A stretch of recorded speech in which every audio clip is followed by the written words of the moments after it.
Good morning students, स्वागत है आपका आज के इस वीडियो में। आज हम पार्ट 4 के 2 से आगे के प्रश्नों को हल करेंगे। 2 प्रश्नों का हल हमने पिछले वीडियो में कर लिया था। तो आइए शुरू करते हैं। हमारा तीसरा प्रश्न है यथा निर्देशम उत्तर, अर्थात निर्देश के अनुसार उत्तर दीजिए। तो इसमें पहला प्रश्न है अहमपि ते प्रिय, अहमपि ते प्रिय अत्र, इसका हिंदी आपको पता ही होगा कि मैं भी तुम्हारा प्रिय हूँ। अत्र यहाँ पर अहम इति सर्वनाम कस्मै प्रयुक्तम, यहाँ पर जो अहम सर्वनाम है, अहम का अर्थ क्या होता है मैं सर्वनाम कस्मै प्रयुक्तम, किसके लिए प्रयोग किया गया है। ठीक है, तो इसकी हिंदी आपको पता ही है कि ये वाक्य किसने बोला था कि मैं भी तुम्हारा प्रिय हूँ, ये नचिकेता ने बोला था। तो नचिकेता ने ये वाक्य अपने लिए बोला था। तो यहाँ पर मैं शब्द का प्रयोग किसके लिए किया गया है, नचिकेता के लिए। तो अहम शब्द का प्रयोग यहाँ किसके लिए होगा, नचिकेता के लिए। तो हमारा उत्तर हो जाएगा नचिकेत से। ठीक है, नचिकेत से। नचिकेत से ये क्या है, ये चतुर्थी विभक्ति है, इसकी चतुर्थी का एक वचन है, नचिकेता के लिए। ठीक है, तो नचिकेत से पे टिक लगा के आपने यहाँ पर इसको राइट भी करना है, नचिकेत से को। ठीक है, अगला प्रश्न है भवान माम कस्मै समर्पयति, आप मुझे किसको समर्पित कर रहे हो या किसको दे रहे हो। इति वाक्य कर्तृपदम किम, इस वाक्य में कर्ता पद कौन है। तो इसमें कर्ता कौन है, भवान, भवान की जगह आप, क्योंकि समर्पित करने वाला कौन है, आप, जो भी इसका पिता था। तो यहाँ पर भवान शब्द क्या हो जाएगा, कर्ता हो जाएगा। तो इसने क्या पूछा, यहाँ पर कर्ता कौन है, इस वाक्य में कर्ता कौन है। तो क्या हो जाएगा इसमें कर्ता, भवान। ठीक है,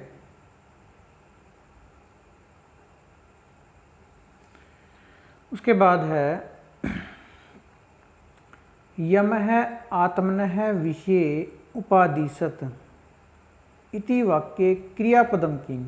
यमः यम ने, यमः यम ने आत्मने विषय, आत्मा के विषय में उपादिशत उपदेश दिया, यम ने आत्मा के विषय में उपदेश दिया। इति वाक्य, इस वाक्य में क्रियापदम किम, इस वाक्य में क्रियापद क्या है। तो इसमें काम क्या हुआ, क्रिया क्या होता है, काम। तो इसमें क्या काम हुआ, इस वाक्य में उपदेश दिया गया है। तो उपदेश देना क्या है, एक क्रिया है। तो उपादिशत क्या हो जाएगा, हमारा क्रिया शब्द हो जाएगा। यहाँ पर टिक मार्क लगाएंगे, यहाँ पर इसको राइट कर देंगे। ठीक है, उसके बाद है समस्ताम, समस्ताम इत्यस्य किम पर्यायपदम पाठे प्रयुक्तम। समस्ताम का अर्थ क्या होता है, संपूर्ण को। ठीक है, या पूरी को, किसी पूरी वस्तु को। इत्यस्य, इसका, किम पर्यायपदम, इसका को क्या पर्यायवाची शब्द पाठे प्रयुक्तम, पाठ में प्रयोग किया गया है। समस्ताम का कौन सा पर्यायवाची शब्द पाठ में प्रयोग किया गया है। तो समस्ताम का जो आपका पर्यायवाची आया था, जहाँ पर यम ने नचिकेता को कहा था कि मैं आपको पूरी पृथ्वी भी दे सकता हूँ, तो वहाँ पर आया था सकलाम पृथ्वीम, सकलाम पृथ्वीम। तो यहाँ पर आपका इसका पर्यायवाची हो जाएगा सकलाम। तो आपका सही उत्तर हो जाएगा ये सकलाम। सकलाम का अर्थ क्या होता है, पूरी यानी संपूर्ण, और समस्ताम का अर्थ भी क्या होता है, संपूर्ण पृथ्वी। ठीक है, तो ये दोनों क्या है, पर्यायवाची है। उसके बाद है हमारा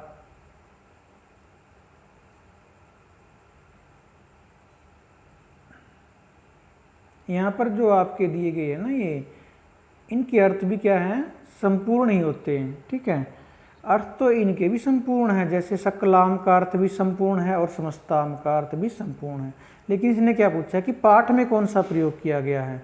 तो पाठ में हमारा क्या आया था, सकलाम शब्द आया था। ठीक है, तो पाठ में क्या आया था, हमारा सकलाम शब्द आया था, क्योंकि इस पर्यायवाची तो ये सारे हैं, समस्ताम के पर्यायवाची ये भी है, ये भी है, ये भी है।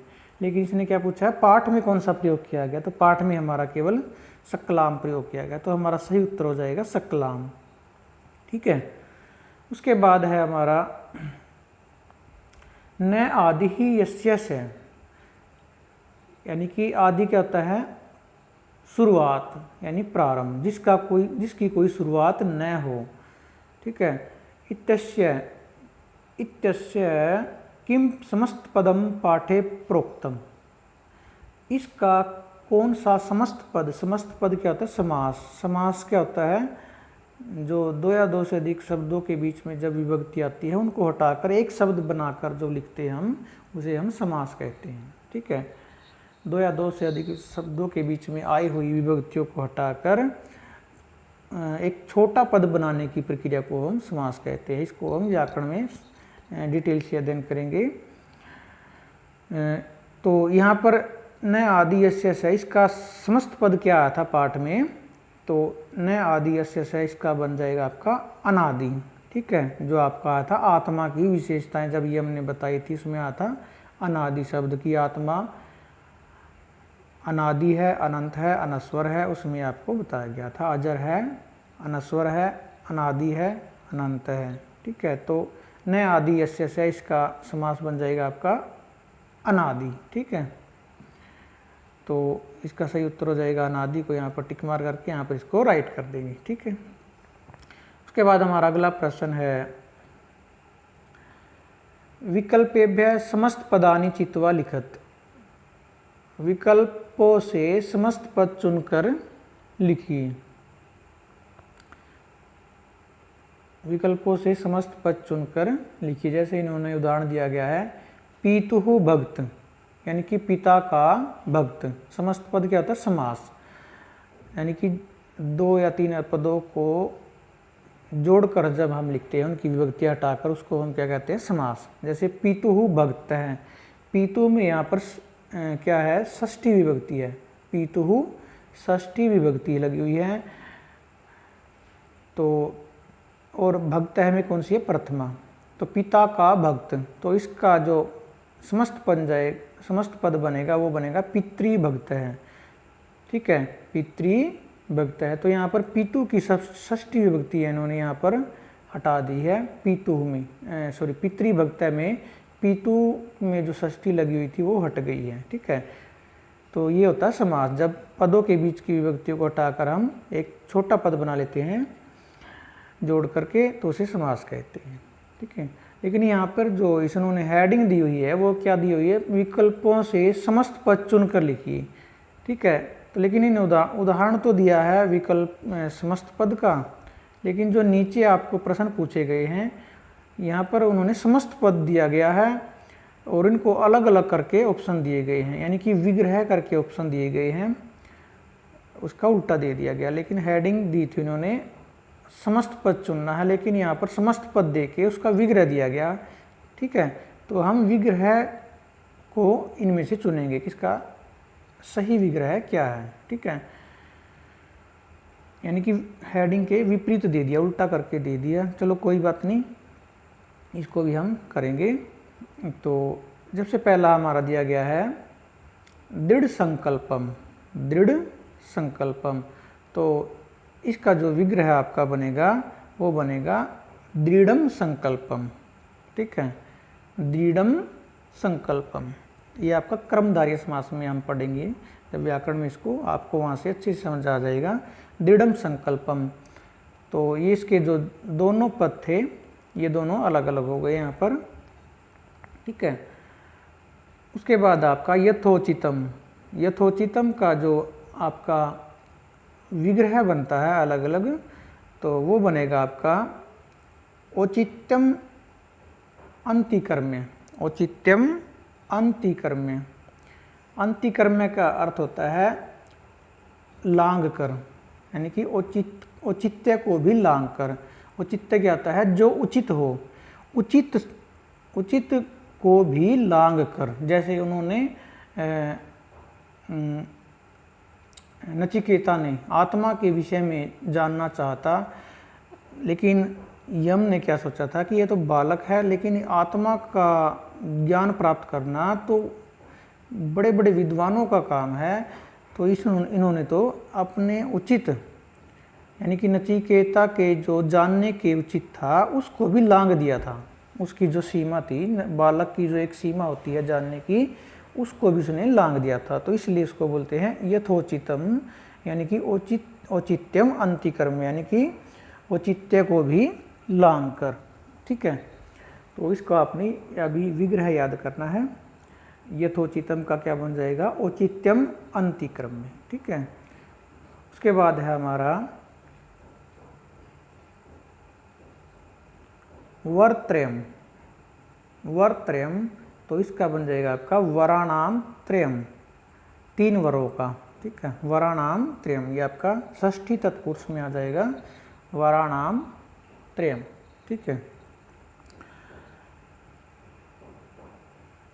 आगे है आपका आश्चर्यचकित है।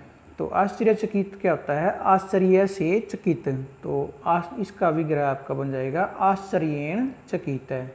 इसमें आपकी आश्चर्य में तृतीय विभक्ति लग जाएगी, और ऊपर वाले में वरत्रयम में वराणाम में आपकी षष्ठी लग जाएगी, षष्ठी का बहुवचन।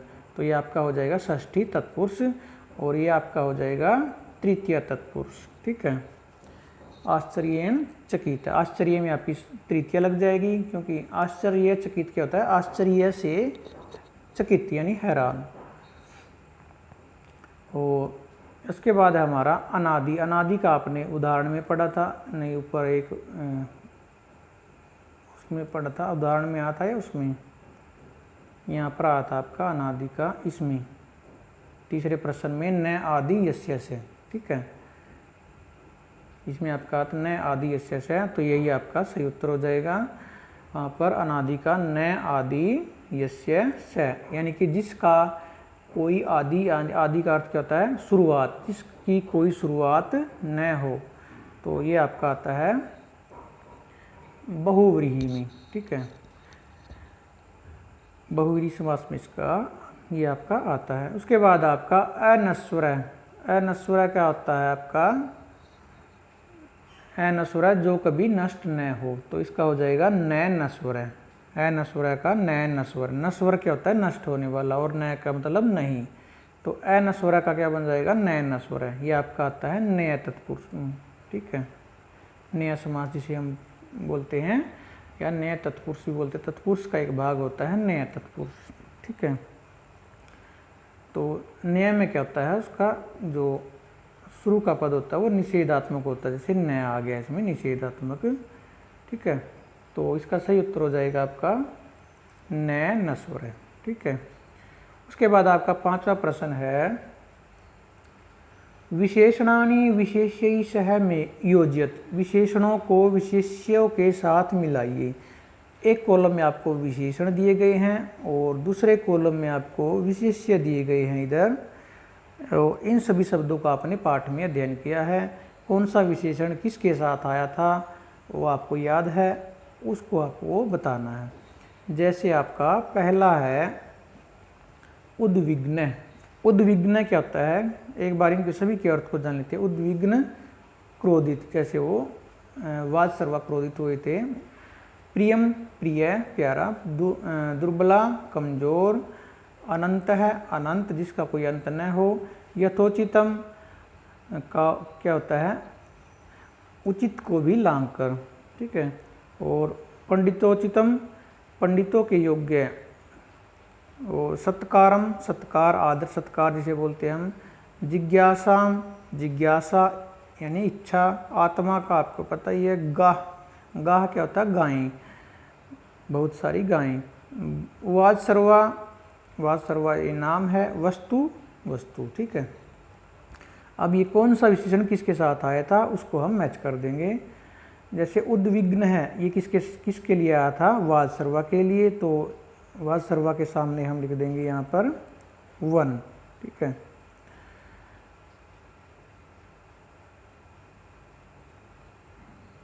वाद सर्वा के सामने इसकी नंबरिंग डाल देंगे, यहाँ पर 1 डाल देंगे। और उसके बाद है आपका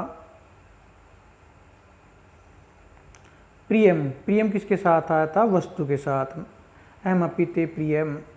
ठीक है, मैं भी तुम्हारा नहीं, उसमें आया था ना कि दक्षिणायाम तो प्रियम वस्तु दीयते, दक्षिणा में तो प्रिय वस्तु दी जाती है, तो यहाँ पर आ जाएगा आपका 2। यहाँ पर नंबरिंग डाल देंगे 2। उसके बाद दुर्बला, दुर्बला किसके लिए आता? गायों के लिए, तो गायों के सामने हम लिख देंगे यहाँ पर 3, ठीक है। और अनंत क्या थी? आत्मा, आत्मा का विशेषण अनंत, ये आ जाएगा आपका 4। और यथोचितम, यथोचितम किसके साथ आता? सत्कारम के साथ, ठीक है। तो सत्कार के सामने क्या आ जाएगा? 5 आ जाएगा। और ये आ जाएगा पंडितोचितम जिज्ञासा, ये आपका 6 बन जाएगा, ठीक है। तो इस प्रकार आपने नंबरिंग डाल देनी है। अगर आप लाइन से मैच करना है तो स्केल के साथ करना है, लाइन से, ठीक है। एक बार फिर से बता देता हूँ मैं, अगर आप लाइन से करोगे तो इस प्रकार करना, वार सर्वा, लाइन स्केल लेके करना आपने। प्रियम वस्तुम दुर्बला गाह और अनंत, एक इसका है आत्मा का, और यथोचितम सत्कारम और पंडितोचिताम जिज्ञासाम, ठीक है। तो ये था आपका 5वां प्रश्न। अगला प्रश्न आपका प्रश्न 6, शुद्धम विकल्पम चिनुत, शुद्ध विकल्प को चुनिए। तो सबसे पहला प्रश्न है, वैदिक काले अस्माकं देशे केषां परंपरा आसीत्। वैदिक काल में हमारे देश में किन की परंपरा थी? किस चीज़, किन की परंपरा थी? क्या चीज़ की परंपरा थी? जो शुरू में आया था आपका दक्ष वेदों की, सॉरी यज्ञों की, किसकी परंपरा थी? विशाल यज्ञों की। तो यहाँ पर आ जाएगा यज्ञानाम, यज्ञ करने, क्योंकि जो राजा महाराजा थे वो बड़े बड़े यज्ञ करते थे, तो हो जाएगा आपका यज्ञानाम। उसके बाद है दक्षिणायाम कीदृशम वस्तु दीयते, दक्षिणा में कैसी वस्तु दी जाती है? तो कैसी दी जाती है? प्रियम, प्रिय वस्तु, ये आपका सही उत्तर हो जाएगा। तीसरा आपका यमः नचिकेतस्य कई गुणै प्रभावितः अभवत्, यम नचिकेता के किन गुणों से प्रभावित हुआ था? तो यम नचिकेता के दृढ़ संकल्प से भी प्रभावित हुआ था, स्वाभिमान, स्वाभिमान से भी, पितृभक्त्या, पितृभक्ति से भी, और 4th ऑप्शन दिया ना, प्रोक्तई सर्वई गुणई, पहले कहे गए सभी गुणों से। तो ये सभी गुण से प्रभावित हुआ था, तो इसका सही उत्तर हो जाएगा आपका प्रोक्तई सर्वई ही गुणई, ठीक है, प्रोक्तई सर्वई गुणई। अगला है आपका प्रथम वरेण नचिकेता किम अयाचत, पहले वर के द्वारा नचिकेता ने क्या मांगा था? तो पहले वर के द्वारा क्या मांगा था? कि मेरे पिता प्रसन्न हो जाए, अपने पिता की प्रसन्नता को। तो हो जाएगा आपका सही उत्तर पीतुः प्रसन्नताम, पीतुः प्रसन्नताम। अगला है जगतः मूलम किम अस्ति, तो जगत का मूल क्या है? क्या बताया था? आत्मा को। किसको बताया था? आत्मा को। तो सही उत्तर हो जाएगा आत्मा। आगे है कह सर्वविद भवति, कौन सर्वज्ञाता होता? सब कुछ जानने वाला कौन है? जो आत्मा को जानता है। तो क्या हो जाएगा? आत्मविद, यानी कि आत्मा को जानने वाला सर्वविद होता है, जो लास्ट लाइन में आता आपका आत्मविद सर्वविद भवति इति, ठीक है। तो यहाँ तक आपके ये 6 प्रश्न हो गए हैं। अगले प्रश्न का अध्ययन हम नेक्स्ट वीडियो में करेंगे। तो आज जो मैंने प्रश्न किए सभी प्रश्नों का आपने बुक में फिल कर लेना है। वह प्रश्न